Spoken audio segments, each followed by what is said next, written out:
En 1555, un médico francés publicó un libro. Un libro de apenas unas pocas páginas, escrito en un lenguaje tan críptico que nadie lo entendía del todo.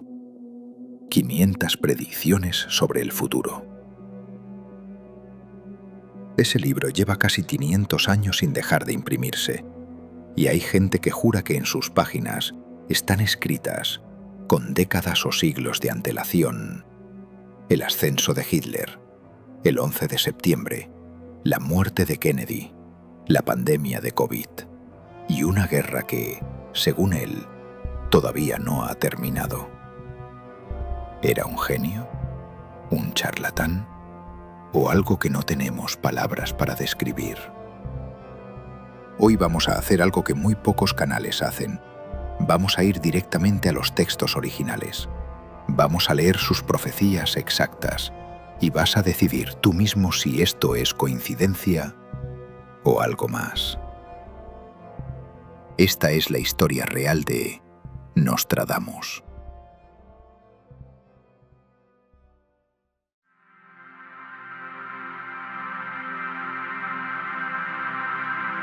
Para entender las profecías, primero tienes que entender al hombre. Porque Nostradamus no era un mago de cuento. No era un charlatán que vendía pociones en un mercado. Era un hombre extraordinariamente inteligente que vivió una vida que lo marcaría para siempre. Su nombre real era Michel de Nostradam. Nació el 14 de diciembre de 1503 en Saint-Rémy-de-Provence, en el sur de Francia.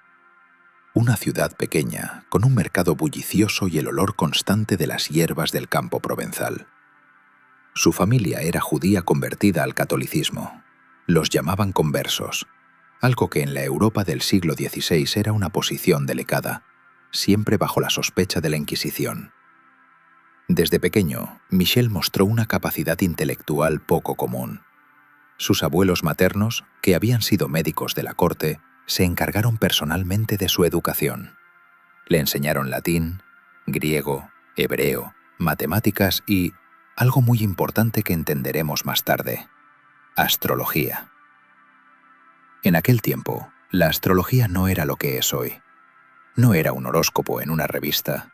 Era una disciplina académica seria, estudiada en las mismas universidades donde se enseñaba medicina. Los médicos del siglo XVI usaban los astros para diagnosticar enfermedades. Y Michel de Nostradam iba a combinar estas dos disciplinas de una manera que nadie había visto antes. La universidad y la plaga. A los 15 años entró en la Universidad de Aviñón a estudiar artes liberales, pero tuvo que abandonar. ¿La razón? La peste bubónica había llegado a la región. Y aquí empieza a construirse el personaje que conocemos, porque Michel no huyó de la plaga como la mayoría.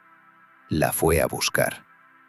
Pasó varios años recorriendo el campo francés, ayudando a comunidades devastadas por la enfermedad, aplicando técnicas que en aquella época eran revolucionarias. Aire fresco, higiene, ropa limpia, agua no contaminada. En 1529 se matriculó en la Universidad de Montpellier, una de las más prestigiosas de Europa para estudiar medicina. Y aquí ocurrió algo curioso. Casi lo expulsan antes de empezar. ¿Por qué? Porque descubrieron que había trabajado como apotecario, algo que en la estricta jerarquía académica de la época era considerado un oficio menor, incompatible con el estudio de la medicina. Fue expulsado, y luego readmitido, porque sus conocimientos eran demasiado buenos para rechazarlos. La tragedia que lo cambió todo. Aquí viene la parte de la historia de Nostradamus que casi nadie cuenta, y que, en mi opinión, explica más sobre sus profecías que cualquier estudio astrológico. Después de graduarse, Michel se estableció como médico en Agen, una ciudad al sur de Francia. Allí conoció a una mujer, se casó y tuvo 2 hijos. Por unos años fue feliz. Y entonces la plaga volvió. Se llevó a su esposa. Se llevó a sus 2 hijos. En cuestión de meses. Un médico que no pudo salvar a su propia familia. La crueldad de eso es difícil de imaginar. Para empeorar las cosas, la familia de su esposa le demandó para recuperar la dote. Sus colegas médicos comenzaron a cuestionar sus métodos, y la Inquisición empezó a fijarse en él después de un comentario imprudente que hizo sobre una estatua religiosa. Michel de Nostradam lo perdió todo en menos de 2 años. Y desapareció. Durante casi 10 años, viajó sin destino fijo por Francia e Italia, sin hogar, sin familia, sin reputación. Y es en esos 10 años de oscuridad y silencio donde muchos historiadores creen que Nostradamus encontró lo que buscaría el resto de su vida: las respuestas a preguntas que la medicina no podía contestar. El regreso y la segunda vida. Hacia 1545, Nostradamus regresó a la vida pública. Se instaló en Salon de Provence, se volvió a casar con una viuda rica llamada Anne Ponsarde y tuvo 6 hijos más. Y empezó a trabajar en algo que guardaba en secreto. Cada noche, cuando su familia dormía, Nostradamus subía a su estudio en el piso superior de la casa. Allí, según sus propias palabras, se sentaba ante un cuenco de agua o un espejo. Fijaba la vista en la superficie hasta que sus ojos se desenfocaban. Y entonces escribía. Las visiones, decía, simplemente llegaban. En 1550 publicó su primer almanaque, Predicciones para el año siguiente, y fue un éxito inmediato. El público europeo estaba hambriento de ese tipo de contenido. Y en 1555 llegó la obra que lo cambiaría todo.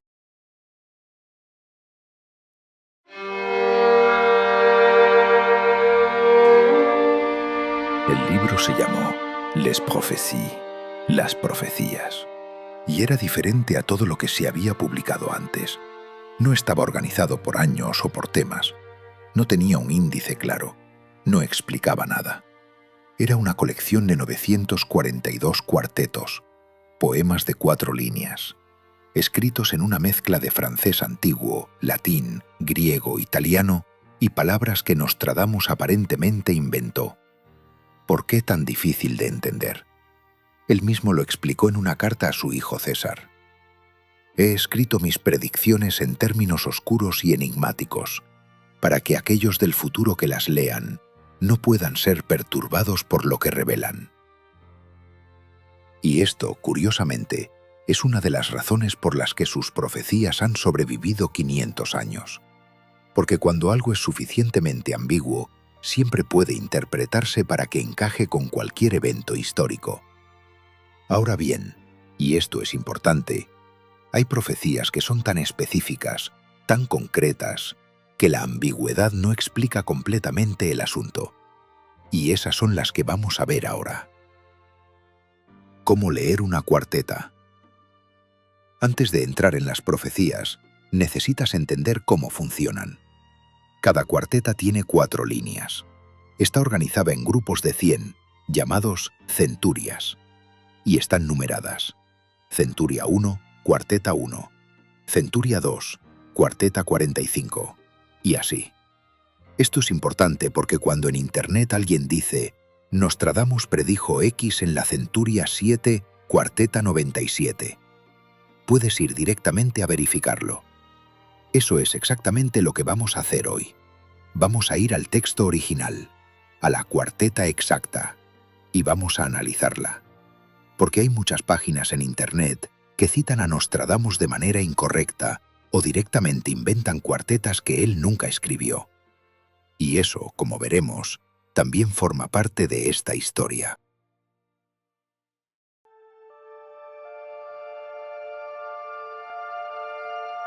Vamos con las profecías, de más a menos discutidas, y voy a ser honesto contigo en cada una. Profecía 1. La muerte del rey, la más verificable de todas. Empezamos con la única profecía de Nostradamus que fue reconocida en vida como un éxito. El año es 1559, 4 años después de publicar Las Profecías. El rey Enrique II de Francia organiza un torneo de justas para celebrar la paz con España. Y Nostradamus, que para entonces era famoso en toda Europa, había escrito esto: «El joven león vencerá al viejo en campo de batalla en duelo singular. En una jaula de oro le perforará los ojos, 2 heridas en una, luego muere de muerte cruel». El 30 de junio de 1559, durante el torneo, el rey Enrique II, de 40 años, decide participar en un duelo con Gabriel de Montgomery, el capitán de su guardia escocesa. La primera pasada es sin incidentes. El rey quiere repetir. En la segunda pasada, la lanza de Montgomery se rompe al golpear el escudo del rey. Un trozo de lanza atraviesa la visera dorada del casco del rey. 2 astillas entran por los ojos. El rey Enrique II muere 10 días después. El casco del rey era dorado. Montgomery era más joven que el rey. 2 heridas en los ojos, y murió de manera cruel, en agonía, durante 10 días. Cuando los cortesanos buscaron en el libro de Nostradamus, encontraron esa cuarteta. Lo que hace que esta profecía sea diferente a todas las demás es que fue reconocida antes de que el rey muriera. La reina Catalina de Médicis había contactado a Nostradamus el año anterior, preocupada por esa cuarteta exacta, y le había pedido que se alejara de las justas. El rey no hizo caso, y Nostradamus fue convocado a la corte para convertirse en consejero personal de la reina de Francia. Profecía 2. La Revolución Francesa. Centuria 1, cuarteta 14. De esclavo gente canciones, himnos y exigencias de príncipes y nobles, cautivos en prisiones en el futuro, por cabezas sin cuerpo serán recibidos como divinos oráculos.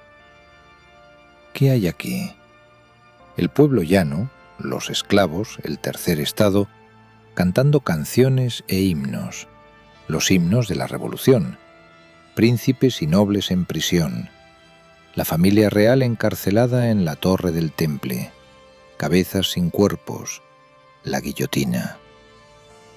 Los críticos dicen, es demasiado genérico.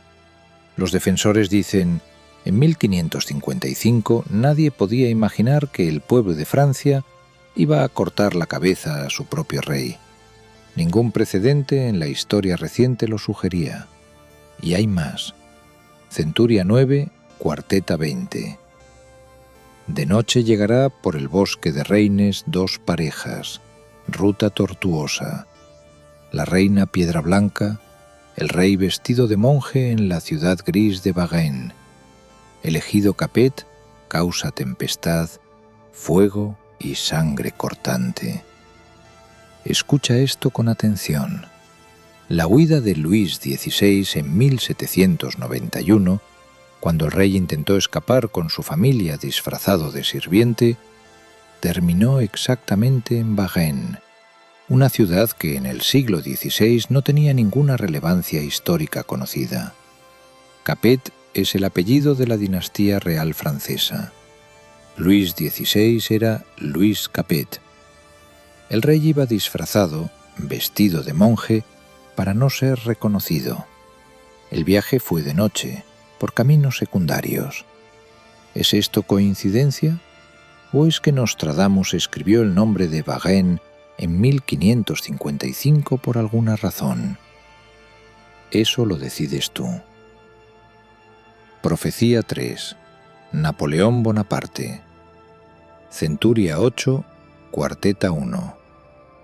Pau, Ney, Lorón serán más de fuego que de sangre, nadar en alabanza, el gran que correrá al confluente, rechazará entrada a los grandes de Duranza, los no conformistas los mantendrá en cautiverio. Pau, Ney, Lorón. 3 ciudades del sur de Francia. Pero también, y esto es lo que hace que los intérpretes enloquezcan, un anagrama. Reordena las letras. Pau, Ney, Lorón, flecha, Napoulon Roy. Napoleón rey. Centuria 4, cuarteta 54. Del nombre que nunca tuvo un rey francés, jamás hubo un relámpago tan temido. Italia, España, los ingleses temblarán, muy atento a una mujer extranjera. Napoleón Bonaparte. Su nombre, Napoleón, nunca lo había llevado un rey de Francia. Italia, España e Inglaterra temblaron ante sus ejércitos, y su primera esposa, Joséphine, era de Martinica, una mujer extranjera. Los escépticos señalan algo válido aquí. Los anagramas son manipulables. Si buscas suficiente tiempo en un texto, puedes encontrar cualquier nombre. Es un punto legítimo. Pero la combinación de detalles, el nombre nunca usado por reyes, las tres naciones, la mujer extranjera, en una sola cuarteta, es difícil de desestimar por completo. Profecía 4. Hitler y el Tercer Reich. Esta es quizás la más citada de todas, y también la más discutida. Centuria 2, cuarteta 24. Bestias feroces de hambre cruzarán los ríos. La mayor parte del campo estará contra Hitler. En una jaula de hierro el gran arrastrará, cuando el hijo de Alemania no observe ninguna ley. Hitler, no Hitler. Hitler. Y aquí la historia se complica, porque hay que ser honestos. El Hitler era el nombre latino antiguo del río Danubio, específicamente su tramo inferior. Nostradamus lo usó como referencia geográfica en varias cuartetas, así que los historiadores debaten si Hitler se refiere al río o a Hitler. Pero hay más cuartetas sobre este tema. Centuria 3, cuarteta 35. De lo más profundo del occidente de Europa, de gente pobre, un joven niño nacerá, quien con su lengua seducirá a una gran tropa. Su fama en el reino de Oriente más crecerá. Hitler nació en Austria, occidente de Europa. Su familia era humilde. Su capacidad oratoria, con su lengua seducirá a una gran tropa, fue documentada por todos sus contemporáneos, tanto enemigos como seguidores. Y su obsesión por expandirse hacia el este, el Lebensraum, es historia. El debate sobre estas cuartetas revela algo importante sobre cómo funcionan las profecías de Nostradamus. Siempre hay dos lecturas posibles: la del creyente, que ve una precisión asombrosa, la del escéptico, que ve ambigüedad explotada después del hecho. Ninguna de las dos está completamente equivocada, y eso, como veremos, es exactamente lo que hace a Nostradamus tan fascinante y tan imposible de ignorar. Profecía 5. El 11 de septiembre. Centuria 6, cuarteta 97. 5:40 grados el cielo arderá. Fuego se acercará a la gran ciudad nueva. En un instante una gran llama esparcida, cuando los normandos harán sus pruebas. Nueva York se encuentra entre los 40 y 45 grados de latitud norte. La gran ciudad nueva, en francés antiguo, Ville Neuve, literalmente New City, New York. El cielo ardió. Una gran llama esparcida en un instante. Los críticos señalan que los normandos no tienen interpretación clara para el 11 de septiembre y que Ciudad Nueva podría ser cualquier ciudad moderna. Puntos válidos. Pero entonces hay una segunda cuarteta que circula relacionada con este evento. Y aquí tengo que hacer una pausa y contarte algo importante. Después del 11 de septiembre de 2001, circuló masivamente por Internet una cuarteta atribuida a Nostradamus que decía algo así como: «En la ciudad de Dios habrá un gran trueno, dos hermanos destrozados por caos». Esa cuarteta no existe en las profecías. La inventó un estudiante universitario canadiense llamado Neil Marshall en 1997, como ejemplo de cómo cualquiera puede escribir algo ambiguo y atribuirlo a Nostradamus. No tenía ninguna intención de engañar a nadie, Pero cuando llegó el 11 de septiembre, alguien la sacó de contexto, la publicó en Internet y fue compartida millones de veces como si fuera real.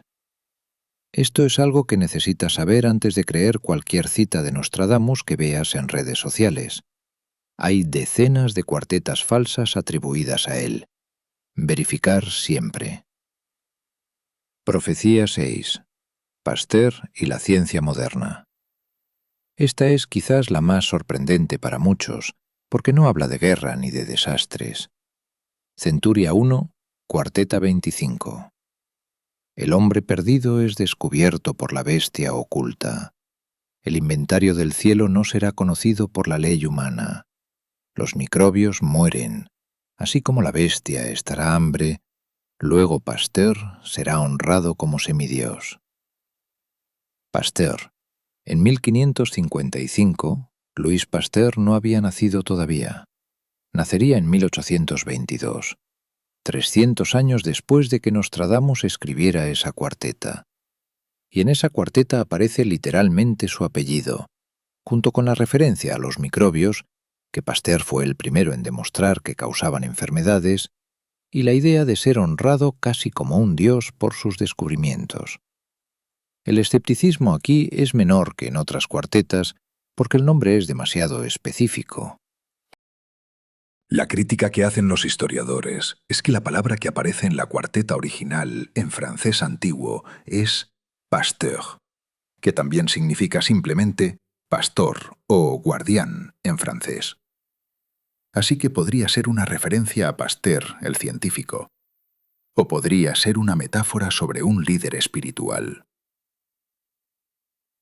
Pero si fuera una metáfora genérica, ¿por qué menciona los microbios? Profecía 7. La pandemia. Esta es la que más circuló en 2020. Centuria 2, cuarteta 6. Cerca de las puertas y dentro de 2 ciudades habrá 2 azotes como nunca se vio. Hambre, peste dentro. Gente expulsada por la espada llorarán al poderoso Dios inmortal. Seré honesto, esta es una de las más genéricas. La peste y el hambre son 2 de los 4 jinetes del Apocalipsis. Aparecen en prácticamente todas las tradiciones proféticas del mundo. Que Nostradamus escribiera sobre ellas no es sorprendente. Pero entonces hay otra cuarteta que sí llama la atención. Centuria 1, cuarteta 67. La gran hambruna que siento acercarse dará vueltas y volverá a menudo, tan grande y tan larga, que irá a arrancar de la madera la raíz y el miño del pecho.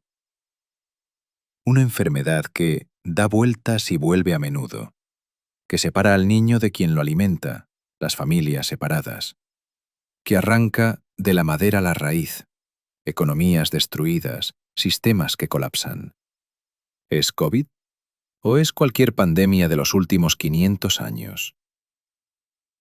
Esa es la pregunta correcta, y no tiene una respuesta fácil.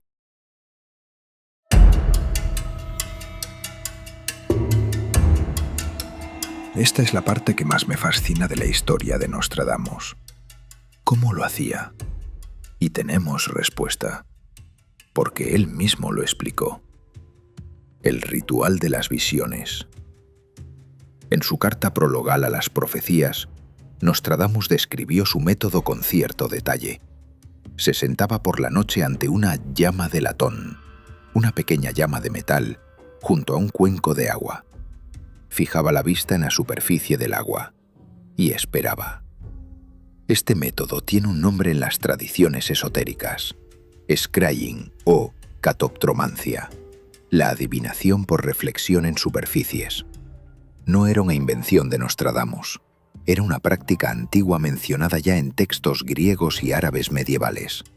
Lo que sí era particular de Nostradamus era cómo combinaba esto con sus conocimientos astronómicos y médicos para construir un sistema propio. Astrología y matemáticas. Muchos de sus contemporáneos que lo criticaban decían que sus profecías eran simplemente cálculos astrológicos expresados en forma poética. Y esto no está tan lejos de la realidad. Nostradamus era un astrólogo serio, en el sentido académico de la época. Calculaba los movimientos planetarios, identificaba conjunciones que se repetían en ciclos históricos y proyectaba hacia el futuro los patrones que observaba en el pasado. En otras palabras, buscaba el patrón en los ciclos del tiempo. Esto es, curiosamente, algo que los historiadores modernos también hacen: buscar patrones cíclicos en la historia. La diferencia es que Nostradamus lo expresaba en versos crípticos en vez de artículos académicos. ¿Por qué tan difícil de entender? Hemos dicho que Nostradamus escribió sus profecías de forma oscura a propósito, pero hay otra razón además de la filosófica: la Inquisición. En la Europa del siglo XVI, predecir el futuro podía costarte la vida. La adivinación era considerada un pacto con el diablo, y Nostradamus, con su historia familiar de conversos judíos, era un objetivo fácil. Así que escribió en clave. Mezcló idiomas muertos y vivos, usó anagramas para los nombres, cambió fechas deliberadamente y reorganizó las cuartetas para que no siguieran un orden cronológico. Si alguien de la Inquisición le preguntaba qué significaba una cuarteta concreta, siempre podía decir que era poesía, metáfora, símbolo.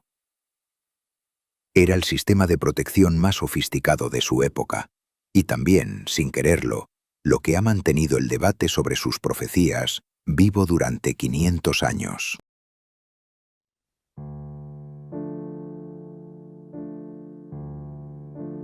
El favorito de la reina. Después de la muerte del rey Enrique II, Nostradamus se convirtió en una figura de la corte francesa. La reina Catalina de Médicis, una mujer inteligente, poderosa y profundamente supersticiosa, lo llamó a París para que leyera el horóscopo de sus hijos. Y lo que Nostradamus le dijo fue devastador. Según los relatos de la época, le dijo que todos sus hijos serían reyes, pero que ninguno tendría descendencia propia. Catalina de Médicis tuvo 4 hijos varones. Los 4 llegaron a ser reyes de Francia. Ninguno tuvo descendencia. La dinastía Valois se extinguió con ellos. Fue exactamente lo que Nostradamus predijo. El hombre que predijo su propia muerte. Y luego está esto. El 1 de julio de 1566, Nostradamus le dijo a su secretario personal: «No me verás vivo al amanecer». A la mañana siguiente lo encontraron muerto en su estudio. Tenía 62 años. Podría ser una coincidencia. Estaba enfermo de gota desde hacía tiempo, y su estado se había deteriorado rápidamente. Era posible que supiera que estaba en sus últimas horas. Pero también es la historia perfecta para el final de una vida como la suya. El hombre que pasó décadas prediciendo el futuro de otros, predijo el suyo propio. Su legado inmediato. Nostradamus murió en 1566. Las profecías siguieron vendiéndose. Cuando Francia entró en las guerras de religión, la gente buscaba en sus cuartetas señales de lo que vendría. Cuando llegó la revolución, buscaron en sus cuartetas. Cuando llegaron las guerras napoleónicas, buscaron en sus cuartetas. Cuando llegó la Primera Guerra Mundial, la Segunda, la Guerra Fría, siempre encontraban algo. Y eso dice algo sobre el libro. Y también dice algo sobre los seres humanos.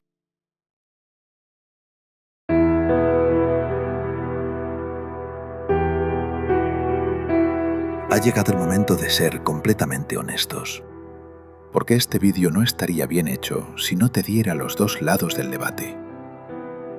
Los argumentos de los escépticos. Los escépticos tienen argumentos sólidos y merecen ser escuchados. Primero, el efecto Barnum. Los psicólogos llaman efecto Barnum a la tendencia humana de ver en textos vagos y ambiguos mensajes específicamente dirigidos a nosotros o a nuestra situación. Las cuartetas de Nostradamus son lo suficientemente ambiguas como para que cualquier mente humana, buscando conexiones, las adapte a casi cualquier evento histórico importante. Segundo, la retropredicción. Nadie predicó públicamente antes del evento que tal cuarteta se refería a tal cosa concreta. Las interpretaciones siempre llegan después. Después de la Revolución Francesa, la gente encontró cuartetas sobre la Revolución. Después de Hitler, encontraron cuartetas sobre Hitler. Después del 11 de septiembre, encontraron cuartetas sobre el 11 de septiembre. Esto se llama retropredicción, y es mucho menos impresionante que la predicción real. Tercero, las cuartetas que nadie menciona. De 942 cuartetas, solo unas pocas decenas se citan como aciertos. ¿Y las otras 900? La mayoría no ha sido reclamada por ningún evento histórico conocido. Algunas fueron claramente erróneas, predicciones sobre eventos que nunca ocurrieron. Los defensores de Nostradamus no hablan mucho de esas. Los argumentos de los creyentes. Ahora el otro lado. Los defensores también tienen argumentos difíciles de desestimar. Primero, los nombres propios. Hister podría ser el río Danubio, pero está en cuartetas que mencionan Alemania, fuego, guerra y una gran bestia que no observa ninguna ley. Pasteur podría ser la palabra francesa para pastor, pero aparece junto a la palabra microbios, que en 1555 no existía como concepto científico. Varens no tenía ninguna relevancia histórica en el siglo XVI. Nostradamus no tenía ninguna razón geográfica o simbólica para mencionar ese pueblo específico. Segundo, el caso de la muerte del rey. Esta profecía fue reconocida antes del evento, no después. La reina Catalina de Médicis contactó a Nostradamus por esa cuarteta antes del torneo. Eso no es retropredicción, es predicción, que se cumplió. Tercero, la permanencia del libro. 942 cuartetas, publicadas en 1555, todavía impresas en 2025. Ningún libro de predicciones de la historia ha sobrevivido tanto tiempo con tanta vigencia. ¿Eso prueba que son verdaderas? No necesariamente, pero sí prueba que hay algo en ellas que la humanidad sigue encontrando relevante. Y eso, como mínimo, merece atención. La pregunta que nadie puede responder. ¿Cómo es posible que una sola persona, hace casi 500 años, escribiera textos que todavía hoy generan debate serio sobre su posible relación con eventos que él no podía conocer? Hay 3 explicaciones posibles.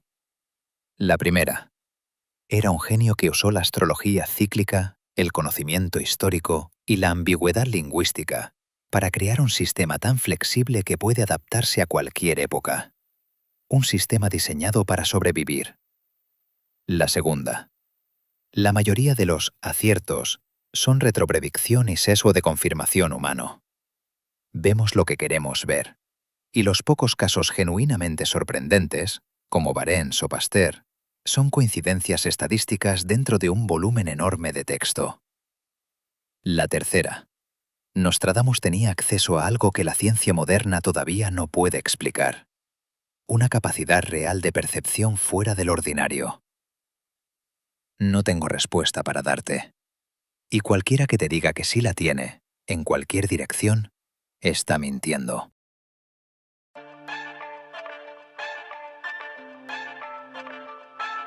Y ahora llegamos a la parte que más interesa a la mayoría. ¿Qué predijo Nostradamus que todavía no ha ocurrido? O más exactamente, ¿qué cuartetas existen que sus intérpretes asocian con el futuro cercano? Voy a compartir algunas, con la misma honestidad que hemos tenido durante todo el vídeo. ¿Una tercera guerra mundial? Centuria II, cuarteta 89. Un día los 2 grandes maestros serán amigos. Su gran poder se verá aumentado. La nueva tierra estará en su apogeo. Al hombre de sangre se le contará el número. Los 2 grandes maestros. 2 superpotencias. Estados Unidos y China. Rusia. La nueva tierra en su apogeo. ¿El ascenso de una nueva potencia? Centuria octava, cuarteta 77. El anticristo muy pronto aniquilará a los 3. 27 años durará su guerra. Los herejes muertos, cautivos, exiliados, sangre, cuerpo humano, agua enrojecida, tierra teñida. 27 años. Los intérpretes de Nostradamus llevan décadas debatiendo cuándo empieza ese reloj. Si empieza en 2001, el 11 de septiembre, terminaría en 2028. Si empieza en 2022, la invasión de Ucrania, terminaría en 2049. ¿Estamos dentro de esos 27 años ahora mismo? No lo sé. Nadie lo sabe. Pero la pregunta, en el contexto del mundo actual, es difícil de ignorar por completo. Lo que el propio Nostradamus predijo como fin de sus profecías. Y hay algo que muy poca gente conoce. Nostradamus escribió que sus profecías cubrirían hasta el año 3797. 3797. Ni siquiera la humanidad sabe si seguirá existiendo en ese año. Pero Nostradamus aparentemente sí lo sabía. O al menos quería que creyéramos que lo sabía.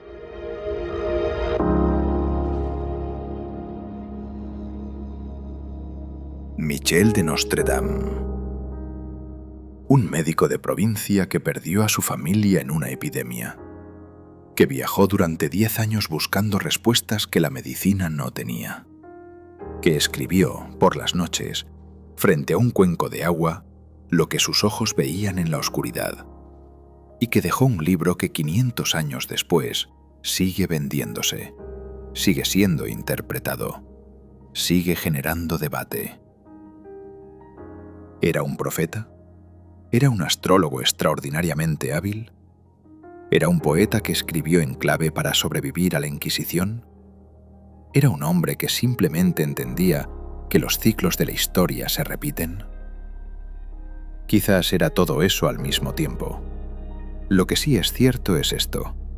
Pocos seres humanos en la historia han conseguido que su nombre, su obra y sus palabras sigan siendo relevantes casi medio milenio después de su muerte. Y las preguntas que plantea, sobre si el futuro puede conocerse, sobre si existe algo más allá de lo que podemos medir, sobre si hay un patrón en el caos de la historia, son preguntas que la humanidad todavía no ha respondido. Tal vez nunca las responda, o tal vez están escritas en algún lugar de esas 942 cuartetas, esperando a que alguien las encuentre. Si este vídeo te hizo pensar, ya sabes lo que tienes que hacer. Dale like, suscríbete y cuéntame en los comentarios. ¿Cuál de estas profecías te pareció más imposible de explicar como simple coincidencia? Leo todos los comentarios. Nos vemos en el próximo.